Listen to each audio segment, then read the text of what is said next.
சென்னையில் பிறந்தநாளன்று சங்கிலியால் இளம்பெண்ணை கட்டி கை மற்றும் கால் நரம்புகளை அறுத்துவிட்டு பிறகு பெட்ரோலை ஊற்றி உயிருடன் எரித்து கொன்ற சம்பவத்தில் பல திடுக்கிடும் தகவல்கள் வெளியாகியிருக்கிறது. அதை பற்றி தான் நம்ம இந்த வீடியோவில் பார்க்க போகிறோம். அதுக்கு முன்னாடி இந்த கொடூரமான செயலை செய்தவரை உடனே தூக்கில் போடணும் அப்படின்னு நினைக்கிறவங்க இந்த வீடியோக்கு ஒரு லைக் கொடுங்க. சரி, வாங்க இப்போ வீடியோக்குள்ளே போகலாம்.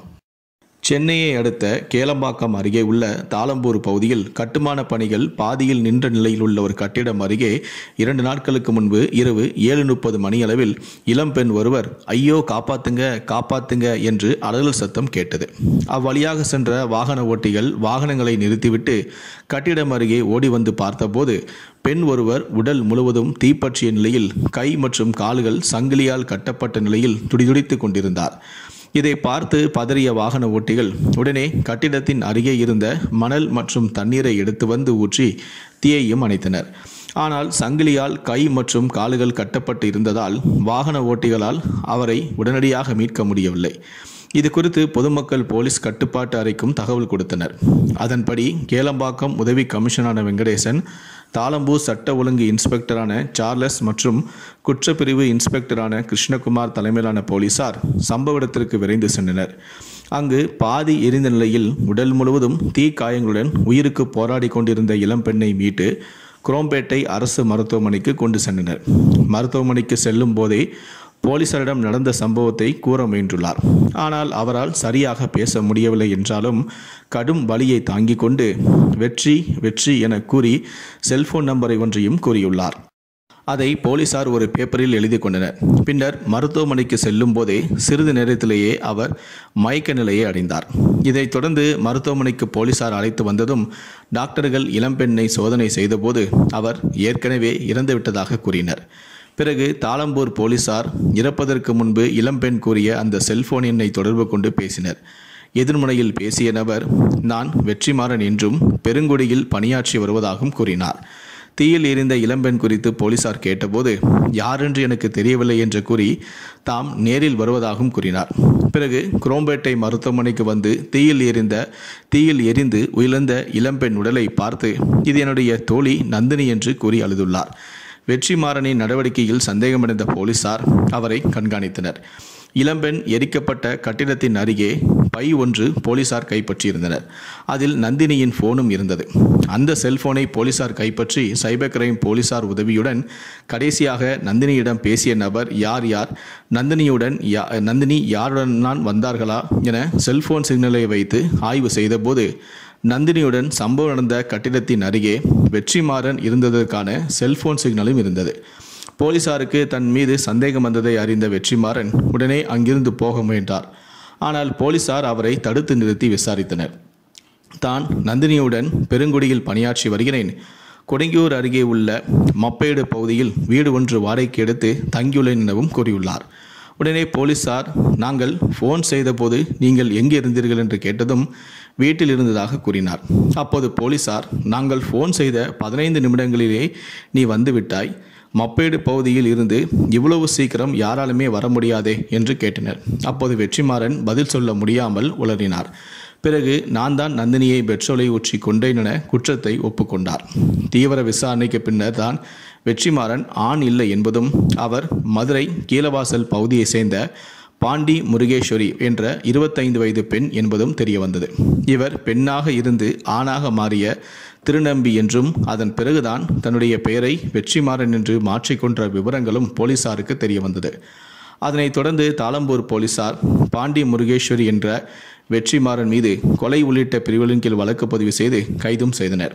விசாரணையின் போது வெற்றிமாறன் அளித்த வாக்குமூலம் குறித்து போலீசார் தெரிவித்தது என்னவென்றால் மதுரை தெப்பக்குளம் பகுதியை சேர்ந்தவர்தான் ரவீந்திரன். இவருடைய மனைவிதான் ஜெயலட்சுமி மற்றும் அமுதா மற்றும் நந்தினி ஆகிய 2 மகள்கள். ரவீந்திரன் மதுரையில் உள்ள ஒரு ஹார்ட்வேர்ஸ் கடை ஒன்றில் பணியாற்றி வருகிறார். மூத்த மகள் அமுதா பெற்றோருடன் உள்ளார். இளைய மகள் நந்தினி மதுரையில் உள்ள தியாகராயர் கல்லூரியில் எம்காம் முடித்துள்ளார். நந்தினியும் வெற்றிமாறனும் பள்ளி பருவத்தில் இருந்து ஒன்றாக படித்து வந்துள்ளனர்.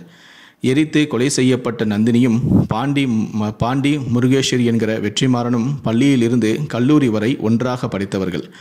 நந்தினி 2021ஆம் ஆண்டு சென்னை பெருங்குடியில் உள்ள தனியார் மென்பொருள் உருவாக்கும் நிறுவனம் ஒன்றில் பணியில் சேர்ந்துள்ளார். சென்னை துரைப்பாக்கம் கண்ணகி நகரில் உள்ள தனது சித்தப்பா வீட்டில் தங்கி பணியாற்றியும் வந்துள்ளார். கல்லூரியில் ஒன்றாக படிக்கும்போதே பாண்டி முருகேஸ்வரி நந்தினியிடம் தனது உடல்நிலை மாற்றங்கள் மற்றும் தனது ஆசைகள் குறித்து கூறியுள்ளார்.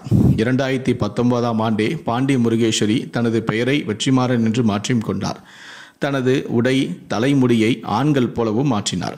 2019ஆம் ஆண்டு இறுதியில் தனக்கு தெரிந்த திருநம்பிகள் மூலம் மும்பைக்கு சென்று ஆணாக மாற அறுவை சிகிச்சை செய்ய முயற்சியும் செய்துள்ளார். கடைசியில் நந்தினி தான் அதை தடுத்துள்ளார். தான் எப்போதும் உன்னுடன் இருப்பேன் என்று கூறி அறுவை சிகிச்சை முயற்சியை தடுத்துள்ளார். வெற்றிமாறன் திருநம்பியாக மாறியிருந்தாலும் இருவரும் பள்ளி தோழிகள் என்பதால் நந்தினியின் பெற்றோர் அதை பெரிதாக கண்டுகொள்ளவில்லை. இதனிடையே வெற்றிமாறன் நானும் சென்னைக்கு வந்து உன்னுடன் இணைந்து பணியாற்ற விரும்புகிறேன் என்று நந்தினியிடம் கூறியுள்ளார். அதன்படி நந்தினியும் பெருங்குடியில் தான் பணியாற்றும் தனியார் நிறுவன அதிகாரிகளிடம் வெற்றிமாறன் குறித்து பேசி அவரை வேலைக்கும் எடுத்துள்ளார். அதன் பிறகு ஒரே நிறுவனத்தில் யாருக்கும் சந்தேகம் வராதபடி பாண்டி முருகேஸ்வரி வெற்றிமாறனாகவே பணியாற்றி வந்துள்ளார். நந்தினியிடம் தான் பெண்ணாக இருந்து திருநம்பியாக மாறியதால் எனக்கு யாரும் பெண் கொடுக்க மாட்டார்கள், நீதான் எனக்கு கடைசி வரையிலும் துணையாக இருக்கணும் என்று கூறியுள்ளார். இந்நிலையில்தான் நந்தினிக்கு பள்ளிக்கரணையை சேர்ந்த ராகுல் என்பவருடன் பழக்கம் ஏற்பட்டுள்ளது. இந்த பழக்கம் நாளடைவில் காதலாகவும் மாறியது. இதனால் நந்தினி வார இறுதி நாட்களில் தனது தோழியான வெற்றிமாறனுடன் செல்வதை விட்டுவிட்டு காதலனான ராகுலுடன் செல்வதை வழக்கமாக வைத்திருந்தார். இது வெற்றிமாறனுக்கு பிடிக்கவில்லை. இது குறித்து வெற்றிமாறன் 6 மாதங்களுக்கு முன்பே நந்தினியை கடுமையாக எச்சரித்தும் உள்ளார். இருந்தாலும் நந்தினி, நீ எனது உயிர் தோழி, ராகுல் எனது காதலன், நான் அவரை தான் திருமணம் செய்ய போகிறேன் என்று கூறியுள்ளார். உன்னுடனான நட்பு சாகும் வரையில் இருக்கும் என்று வெற்றிமாறனிடம் கூறியுள்ளார். ஆனால் வெற்றிமாறனோ நந்தினியிடம், இல்லை, என்னை பற்றி உனக்கு தான் முழுமையாக தெரியும், இதனால் நாம் இருவரும் திருமணம் செய்து கொண்டு சென்னையிலேயே சந்தோஷமாக வாழலாம் என்று கூறியுள்ளார். அதற்கு நந்தினி, நீ எனது தோழி, என் ஆசைகளை நீ எப்படி பூர்த்தி செய்ய முடியும்?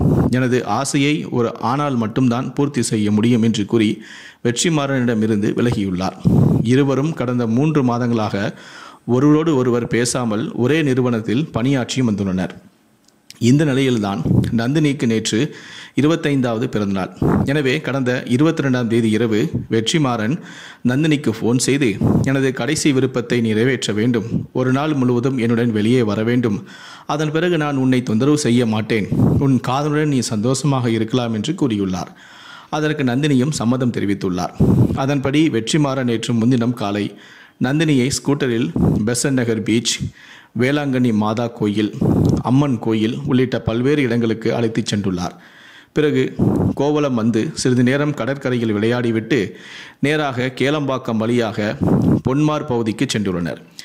நடுவழியில் வெற்றிமாறன், பிறந்தநாள் என்பதால் உனக்கு ஒரு சர்ப்ரைஸ் கிஃப்ட் தருகிறேன் என்று கூறி ஆள் நடமாட்டம் இல்லாத கட்டுமான பணிகள் முடியாமல் பாதியிலேயே நிற்கும் ஒரு கட்டிடத்தின் அருகே அழைத்துச் சென்றுள்ளார். கட்டிடத்திற்குள் சென்றதுமே முன்னால் சென்ற நந்தினியை திடீரென ஒரு கட்டையால் சரமாரியாக தாக்கி கீழே தள்ளி உள்ளார். இதை சற்றும் எதிர்பார்க்காத நந்தினி அங்கிருந்து தப்பி ஓட முயன்றுள்ளார். ஆனால் வெற்றிமாறனோ ஏற்கனவே திட்டமிட்டபடி தனது பையில் கொண்டு வந்த நாய் சங்கிலியை எடுத்து நந்தினியின் கை மற்றும் கால்களை கட்டி போட்டு, சத்தம் போடாதே, நீ எனக்கு மட்டும்தான் சொந்தம், இடையில் வந்த ராகுலுக்கு நீ சொந்தமில்லை, பள்ளி பருவத்தில் இருந்து நீ என்னுடன் இருக்கிறாய், இப்போது கடைசியாக கேட்கிறேன், என்னை திருமணம் செய்து கொள்ள முடியுமா முடியாதா என்று கேட்டுள்ளார்.